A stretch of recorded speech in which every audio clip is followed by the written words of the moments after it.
Motion of a vehicle on a circular track. The circular track are often seen banked, that is, the road is provided an inclination sloping down towards the center of the track. Here, the cars are moving with equal speed on a horizontal road. The cars now take a turn, but one goes on flat road and the other on a banked road. The one on the flat road has to reduce its speed. Why do you think the car moving on the flat road has to slow down? When a car takes a turn, it moves on a circular path, and therefore it requires a centripetal force. Let us study the dynamics of car turning on a flat and banked road. While the car is moving on a flat circular track, three forces act on it. The weight of the car, mg, acting vertically downwards, normal reaction, N, of the road on the car acting vertically upwards, frictional force, F, acting along the surface of the road towards the center of the turn. The centripetal force required to keep the car in motion with speed v in a circular path of radius r is given by mv square by r. This force is provided by the force of friction. If the force of friction is sufficient to provide the necessary centripetal force at a given speed, the car will successfully negotiate the turn. Thus, the condition for successful negotiation of the turn is that the speed of the car should be less than or equal to under root mu rg, where mu is the coefficient of friction between the car tires and the road. The car will skid away from the center if the speed of the car increases beyond the maximum value. This happens because the centripetal force required at such high speed cannot be provided by the existing frictional forces.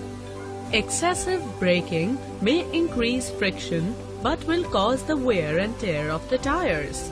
The car may also skid if the friction between the road and the tires is reduced, as on a slippery ground after the rains. The skidding may also occur when the car takes a very sharp turn at a high speed. During the motion of a car on banked track, the forces acting on it are weight of the car acting vertically downwards, normal reaction of the road on the car acting perpendicular to the banked track, frictional force between the banked road and the tires parallel to the track sloping downwards.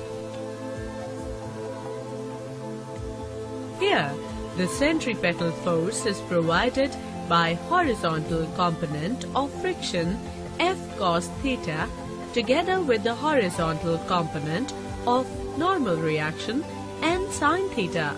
Hence, a greater force directed towards the center is available to support the required centripetal force.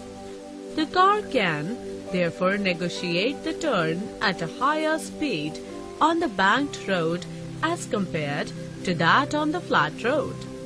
Moreover, banking the circular track will reduce the dependence on friction and wear and tear of tires will reduce considerably.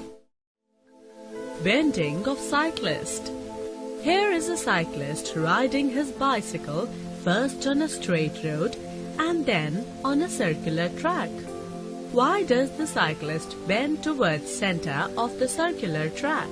Let us study the forces acting on the cyclist while he is negotiating a turn. Gravitational force mg in vertically downward direction and normal reaction acting at an angle theta with the vertical are the two forces on this cyclist.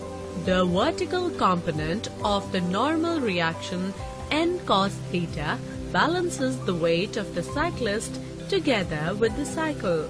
The horizontal component n sin theta acting towards the center of the circular track provides the necessary centripetal force. Thus, a person cycling at a speed v while moving in a circular path of radius r must bend at an angle theta such that tan theta is equal to v square upon rg.